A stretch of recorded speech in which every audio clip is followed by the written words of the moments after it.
Hai,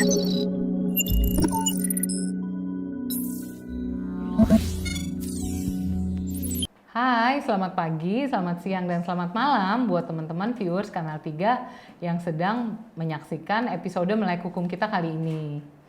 Topik kita kali ini, saya kedatangan tamu spesial saya, Ibu Badiah. Nah, Ibu Badiah, kita akan diskusi nih tentang apa sih, kita akan merayakan apa nih temanya? Kebetulan nih Bu Aning, tanggal 28 Januari nanti kita Iya. akan merayakan, sore ini dirayakan di seluruh dunia nih. Saya jangan sampai Apa nih? dihujat nih kita ya. Perayaan apa? Namanya adalah Data Privacy Day. Itu dirayakan setiap tanggal 28 Januari dan sepanjang bulan Januari itu dikenal juga sebagai Data Privacy Month. Nah, dalam perayaan data privacy kita kali ini atau bulan tentang data privacy, Iya. ini kita apa sih yang dibahas tentang data privacy? Jadi biasanya itu di sepanjang bulan Januari masing-masing negara itu merayakan dengan temanya yang berbeda-beda ya. Itu bebas, nggak ada bagaimana caranya kita celebrating perlindungan data pribadi dan privasi kita yang merupakan bagian dari hak asasi manusia. Hak asasi manusia. Gitu. Nah, memang teman-teman viewers Kanal 3 dari topik kita sebelumnya sebenarnya kita sering mendengar ya, ada yang bilang, oh data saya nih disadap, data saya tersebar gitu ya. Karena pada saat ambil contoh kasus yang paling deket nih ya, pada saat kita mau masuk ke mall atau suatu gedung, kita harus install aplikasi Peduli Lindungi ya kan. Mungkin ada nomor telepon, nomor NIK. Nah, itu gimana tuh Bu itu? Apakah ada suatu perlindungan data yang diproteksi atau enggak dari organisernya Peduli Lindungi? Jadi sebenarnya kalau menurut saya ya, ini pribadi Bu Aning. Jadi secara sistem pasti mereka sudah memenuhi requirement tertentu yang memang secara teknis harus begini, requirement minimum seperti ini, kemudian perlindungannya harus ada tier 1, tier 2, tier 3 seperti itu ya, ini teknis ya, kita nggak bicara ke hal-hal yang teknis. Tapi kalaupun misalnya, masih ingat nggak Bu Aning kemarin ada kebocoran beberapa data ya? Iya betul. Yang paling heboh tuh datanya nasabah BRI Life tuh yang dijual secara online. Itu. Ya, betul. Nah, secara sistemnya mungkin BRI bagus. Ya, secara teknis mereka sudah memenuhi requirement yang secara teknis memang harus dipenuhi. Tapi kembali lagi ke orangnya.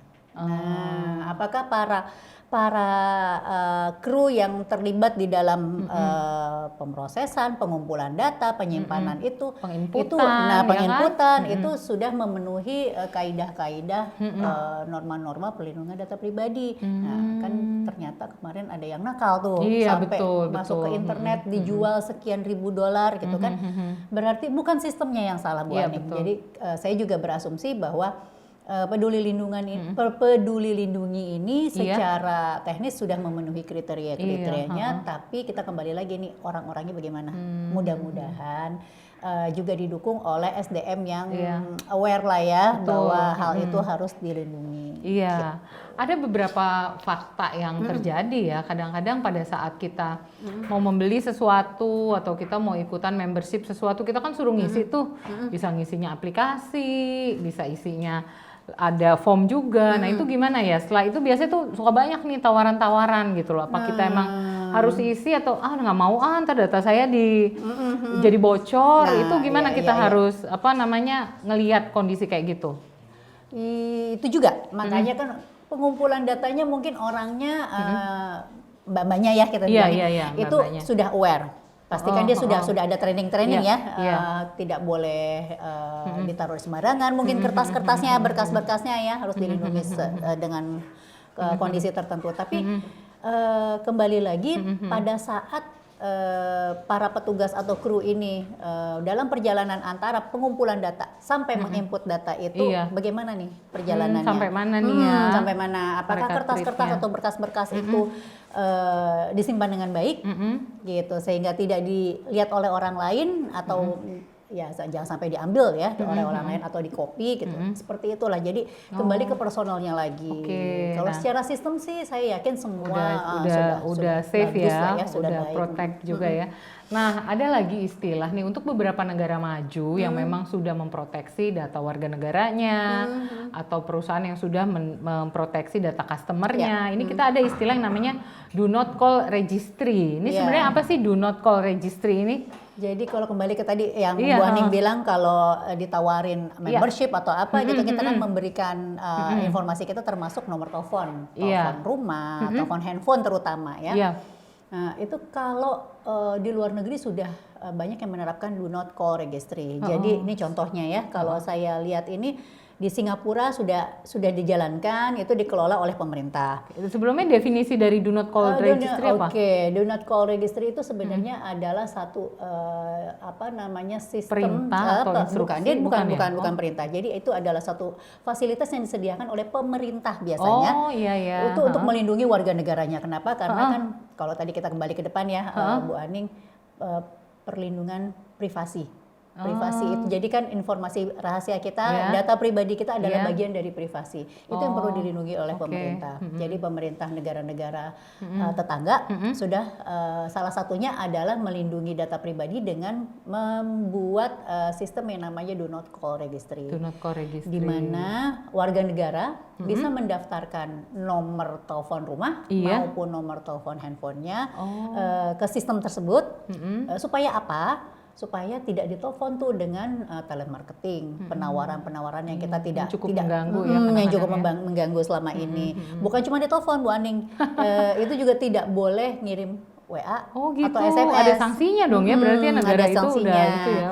Jadi kalau kita lihat negara-negara tetangga ya yang udah punya itu, diantaranya Singapura. Singapura udah, Australia juga udah. Di Amerika tentunya ya, karena mereka kan sangat melindungi privasi ya. Kemudian di Inggris, di India juga sudah ada. India itu sangat tinggi awareness-nya terhadap perlindungan data pribadi. Kemudian Hong Kong juga sudah ada. Gitu. Dan semuanya dikelola oleh pemerintah. Pemerintah ya, jadi lebih strict ya. Ada badan yang dibentuk oleh pemerintah untuk melakukan hal itu. Oke. Nah terus udah gitu, bagaimana sih kalau mau daftar ke do not call registry? Apa kita juga di sini udah ada atau menuju ada atau gimana nih? Kalau saya nggak mau dong. Telepon saya begini, apa yang harus saya ceritanya menarik banget ya. Pengen deh kayak begitu ya, supaya kita nggak ditelepon-telepon terus. Kadang-kadang kita nggak angkat, takutnya penting ya. Ada yang ganti nomor. Diangkat ternyata mengganggu. Betul gitu kan. banget. Jadi kalau dari kita lihat, kalau dilihat dari pengalaman negara-negara yang sudah memiliki do not call registry, itu mudah sekali untuk warga negaranya. Mereka tinggal bisa daftarnya tuh bisa lewat handphone, bisa online gitu loh. Melalui itu bisa mereka tinggal masukkan input, kemudian itu berlaku seumur hidup. Sampai kita mencabut nomor kita itu, misalnya nomor kita udah nggak kita pakai lagi, atau ya udah deh kayaknya saya udah mulai mau membuka nih gitu, itu boleh kita update lagi data kita di do not call registry. Jadi kalaupun ternyata ucluk-ucluk ada yang telepon, kita bisa komplain ya, berarti bisa. Warga negara tersebut itu udah benar-benar terlindungi ya. Ada jalur untuk itu diberikan. Berikut juga sanksinya untuk si company yang ucluk-ucluk menghubungi gitu ya. Waduh. Itu kalau kita tadinya kita mengharapkan itu ada di RUU data perlindungan pribadi, tapi ternyata di RUU PDP hal itu belum diatur. Mudah-mudahan ya nanti. Udah masuk agenda prolegnas belum sih sebenarnya? Kalau RUU PDP ini sudah masuk dari sejak tahun 2020.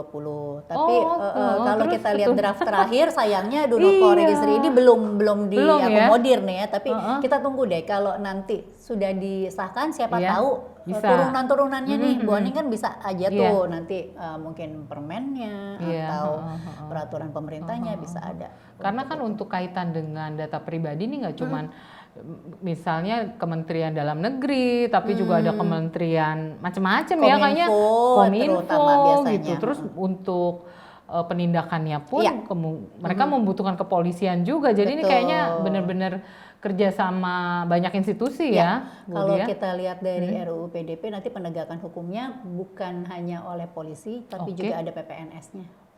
Gitu. Akan ada dibentuk PPNS, tapi nanti kan lintas sektoral ya. Sektoral, oke. Ada saran atau tips atau mungkin ada komen sedikit tentang RUU PDP? Untuk ya kita harapkannya supaya kita nggak banyak gangguan lagi nih dari telepon kita. Mudah-mudahan setelah RUU PDP ini disahkan bisa ada turunannya yang bisa mengakomodir didirikannya suatu badan yang melindungi telepon kita warga negaranya yang memang tidak mau dihubungi membentuk do not call registry. Iya, do not call registry. Oke, mudah-mudahan ini didengar juga ya pemerintah atau teman-teman. Ini kan usulan ya. Iya, teman-teman viewers Kanal 3 yang bekerja mungkin di institusi yang menangani permasalahan ini mungkin juga bisa jadi feedback atau input ya dari kami. Oke. Demikian topik Melek Hukum kita kali ini. Semoga berguna. Jangan lupa untuk like, komen, dan subscribe. Bye. Terima kasih.